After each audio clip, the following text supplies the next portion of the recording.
Assalamu alaikum wa rahmatullah. Welcome back. This is your host, Muawiyah Tucker, and we are continuing on our series, Prophetic Chronicles, where we discuss the lives of the prophets from Adam alayhi salam to Muhammad sallallahu alayhi wasallam.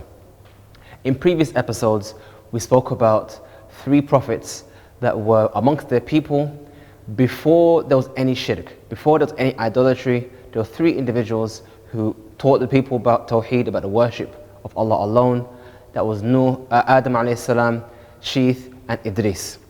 These 3 never had to contend with calling people away from idolatry because it didn't exist. And there was no reason for it to exist. They knew exactly where they came from. Adam was in Jannah. How could he not know? And their mission was to educate, give tarbiyah, encourage people to do good, do righteousness. That was their mission.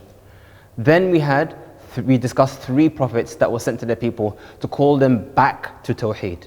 Starting with Nuh alayhi salam, the first one. And then we had Hud and Salih. These 3 individuals were sent after shirk, after idolatry entered into the children of Adam. So we've had 3 before and 3 after. Now, homing in on those last 2, Hud and Salih. Hud was from the tribe of Ad, and Salih was from the tribe of Thamud. Now, as we mentioned, Thamud and Ad were descendants from Iram, an individual called Iram, and Iram was one of the sons of Sam. Now, the Thamud, so Ad, the location of Ad was towards the Yemeni, Oman, Saudi border, what's called today Rubu' al-Khali. That's where it's speculated to be, and was known as the Rubu' al-Khali, or the empty quarter. And the tribe of Thamud were speculated to be in the more northern region, which is near the borders of Saudi Arabia and Jordan. However, Sam, the son of Nuh, had another son called Arfakhshad. The son, Arfakhshad, he was located somewhere else, different from where Thamud and Iram were. And the area is near the southern area, which is near the south part of Iraq, I guess north of Kuwait. And one of his descendants, his long descendants, came from him, an individual called Azar. Now, Allah mentioned the name Azar in the Quran, where He said, وَإِذْ قَالَ إِبْرَاهِيمُ لِأَبِيهِ Azar. And remember when Ibrahim said to his father, Azar. So Allah mentioned the name of Ibrahim, Azar, in the Quran. And what did Ibrahim say to his father? إِنِّي أَرَاكَ وَقَوْمَكَ فِي ضَلَالٍ مُبِينٍ. Verily, I see you and your people in great misguidance. This is something that Ibrahim said to his father at the very beginning. Ibrahim was one of the callers to Tawheed, one of the fathers or the callers of people back to Islam, back to the oneness of Allah, and he did so directly to his father and his people. But there's a very important subtlety in this ayah. He said, Araka wa qawmak. I see you and your people. He never said, I see you and our people, or I see you and my people. He said, your people. So we see here quite clearly, Ibrahim is making a distinction. You can almost say in Arabic, bara'ah. He's distancing himself from the people of shirk, from the people of idolatry. And this is something which is very unique and very special about Ibrahim. Not only did he not engage in idolatry, obviously, but he also distanced himself from shirk and its people. This is one of the very, very important subtleties about Ibrahim, or about all of us, about the da'wah of Islam, about the call of Islam itself, is that we not only call to the worship of Allah alone, we also distance ourselves from from shirk and its people. Now, what was unique about Ibrahim and his father is that not only was Ibrahim a person of Tawheed, but his father was also the maker of idols. He even said, I see you and your idols, do you take these idols as your gods? Ibrahim's father made the actual idols. He was a creator or maker of manufacture of idols. That's very unique. The previous prophets that were sent to their people, and it was never indicated that they were manufacturers or leaders of kufr and shirk. But Ibrahim's father, his actual father, was the manufacturer and maker of these idols. And maybe that's one of the reasons why Ibrahim was so against the shirk as well, because not only did he see them as useless idols, but he saw them being actually manufactured. He saw how useless and worthless these idols were. So this was a unique property or unique situational circumstance that this prophet was in, that he was a son of an actual idol maker. Anyway, so Ibrahim engaged with his people from the very beginning, calling them to Tawheed, using logic, using common sense, using evidence against them. Invited them to Islam, just like the previous prophets did. They invited the people towards Islam with good mujadala, good argumentation, good debating.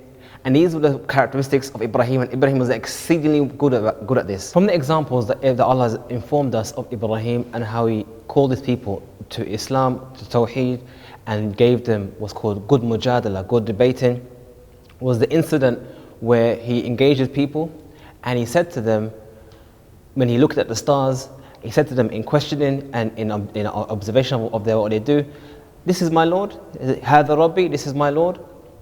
So this was indicating that these people, or the people of Ibrahim, used to engage also in the worship of celestial bodies, think stars in the sky. So as a means to try and educate them and show and demonstrate to them the error of their ways, he took them through a journey. He took them through a path beginning with the smallest of these gods, the stars. So he said to them, "This is my Lord." And when the daytime came and the stars went away, he says, when they went away, he said, he highlighted to them that my Lord doesn't go away. So you can see here, number one, Ibrahim is calling their attention to this body, but then also telling them and educating them slowly the attributes of Allah, that Allah doesn't go away. Allah is always with us and always there available for us, for our du'as, answering our du'as, helping us, sustaining us, providing for us. Allah is not something that's there only in the night time and not there in the daytime. So he indicated to them that this thing here, this can't be my Lord. This thing here can't be my Lord, but he did so through example, through taking them through this journey, and there's an example. And then he turned his attention to the moon, saying, "This is my Lord," because now he's gone transition from a smaller body, a small dot in the sky, to a larger body, the moon. So when again the moon went away, he highlighted to them that is this my Lord? How is this my Lord? Why did he say that again? Again, to indicate to them that this moon has the same problem as the stars, and that is that it goes away. It's not always there. And he said to them, "If my Lord doesn't guide me, I'll be from those who are misguided." Again, highlighting to them that guidance comes from Allah. So Ibrahim has taken them on a journey and he's taught them two of the attributes of Allah already. One of them is that Allah is always with us and is not absent. And two, that guidance comes from Allah. Then he went to the sun and said, "This is my Lord, this one's larger. Hadha Akbar." That was what was said in the Quran, Hadha Akbar, this one is greater. So again, he's transitioning them from the smallest to the largest. And he wants to get to a certain point. What's that point? When the night time came and the sun went away, we can see again the same argument that existed with the stars is the same argument that existed with the moon, is exactly the same argument that exists with the sun. And that is that it goes away. It's not with us all the time. It's a created being. And this is where he established the evidence against them. This is where he proved his point and made his case clear to them. That even if you go from the smallest to the largest, if you go through that stage of things, you realize that all these created things, they can't be your Lord. They don't have the attributes of being our Lord. And he mentioned to them and highlighted them that his Lord is the one who created all of them. So he's bringing them back from the smallest all the way up to the largest, but highlighting to them that even though they are small or larger, or the largest one, which is the sun, Allah is the one who is Akbar. Allahu Akbar. Allah is greater than all of them. This is the message here. You could say this argument here, this mujadala, was to teach them the phrase Allahu Akbar. This is the very important message and very important, powerful message that Ibrahim was teaching his people. And this is another way in which he drew them to go through an intellectual journey. That's one of the unique features about the story of Ibrahim as compared to the other prophets, is that he took them through intellectual journeys to exercise their mind, to expand their thoughts, and to realize the fallacy of their shirk. So what we see here, this is one of the many examples of Ibrahim giving da'wah to his people. But we have to spend 2 minutes just discussing this issue, or this evidence that was given by Ibrahim, because some people suggest and think erroneously, by mistake, that this was Ibrahim thinking and discovering Allah, not teaching others about Allah. And this is a mistake. Ibrahim never ever in his life was from the mushrikeen, i.e. Ibrahim never once considered that the stars were actually his Lord. Ibrahim never considered at any point in his life that the moon actually was his Lord, or that the sun was actually his Lord.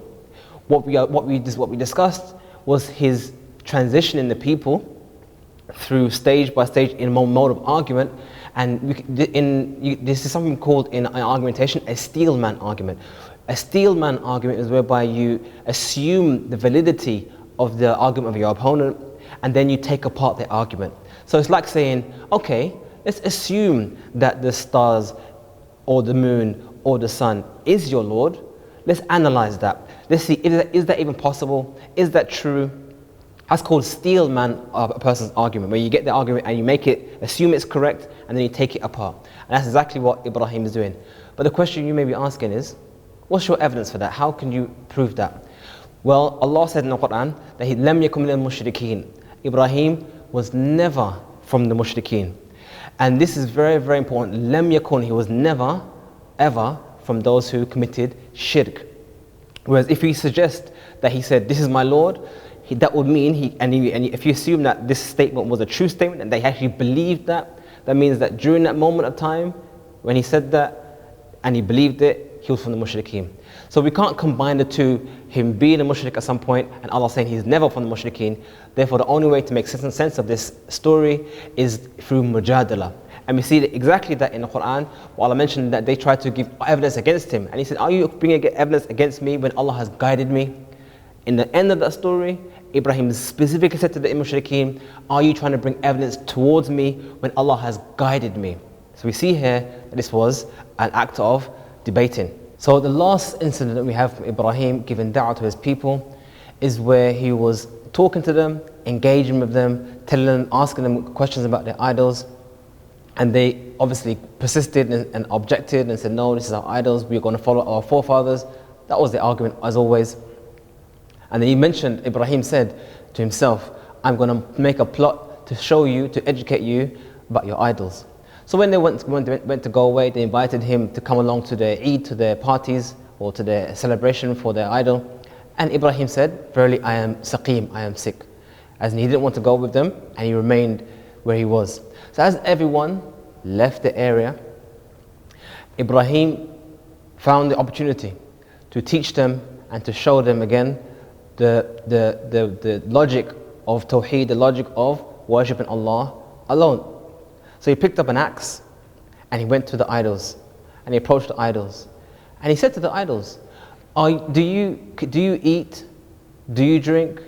Can you see? Can you hear? Why are these people worshipping you when you can't even benefit yourself or help yourself? This here is an example. If they were really gods, and if someone has an axe in their hand and they're going to use it to attack them, surely these gods would defend themselves, would do something, say something, but they said nothing. Because they're just idols. They're pieces of rock, pieces of clay, something that we ourselves make with our own hands. And we give ourselves its name. It's nothing more than a form of fashion, and we invent it ourselves. So Ibrahim took the axe and he destroyed the idols, all of them except one. He left the largest one alone. So his intent of destroying the idols wasn't just to destroy the idols. Don't think for a second that he hated the idols and therefore wanted to destroy them. I mean, no doubt Ibrahim didn't like the idols, no doubt. But the intent wasn't just to destroy the idols. The intent was to educate these people, educate his father. So after destroying all the idols, and leaving the larger one, he hung the axe on the neck of the larger one. He wanted to set the scene of the crime. We have idols are broken, we have an axe that broke the idols, and the axe is on the neck of the idol. Just like any crime, if someone was murdered on the floor and there was someone standing there and had blood on their hands, you would assume that that person did the crime. So likewise, we have idols here, they're destroyed, and we have the tool that was used to destroy them on the neck of the largest one. So surely, if these people believed that these idols were truly gods, it would make sense exactly who destroyed these other idols. It was this one. He has the tool, he has the weapon, he was the one who destroyed the idols. But what did they say when they returned? Man fa'ala hadha bi alihatina. Who did this to our idols?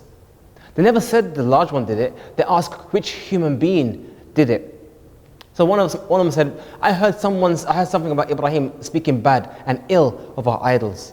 This indicates that Ibrahim was discussing this issue of the idols to them before this incident. It wasn't the first time he spoke to them about it. This is something that was been happening for a while. They called Ibrahim and asked him, Ibrahim, did you break our idols? And what did Ibrahim say? No, the larger one broke the idols. Ask him if he speaks. Listen carefully. Ask him if he speaks. He's establishing the evidence against them. Because they know, Ibrahim knows, everyone knows the story, everyone knows the secret, that they're just stone.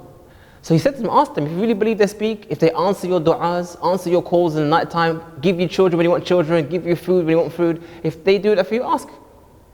And what did they say? You know they don't speak, Ibrahim. You know this idol can't speak, Ibrahim, can't do it. Exactly. So then why are you worshipping these idols? Why are you being in servitude to these idols? Why are you taking these idols as your God besides Allah? This was the ultimate evidence. And you can see a similarity here between the previous evidence and this one. The previous one went from stages from the stars to the moon to the sun, going from the smallest to the largest. And likewise, we have another example here. He left the largest one. If any one of these idols had the capacity to destroy all of them, no doubt it would be the greatest of them, the largest one of them. But even that one couldn't do it. And this indicates the biggest evidence that was given to Ibrahim, to his people. Inshallah, next episode we'll continue our story about Ibrahim alayhi salam. Assalamu alaikum wa rahmatullah.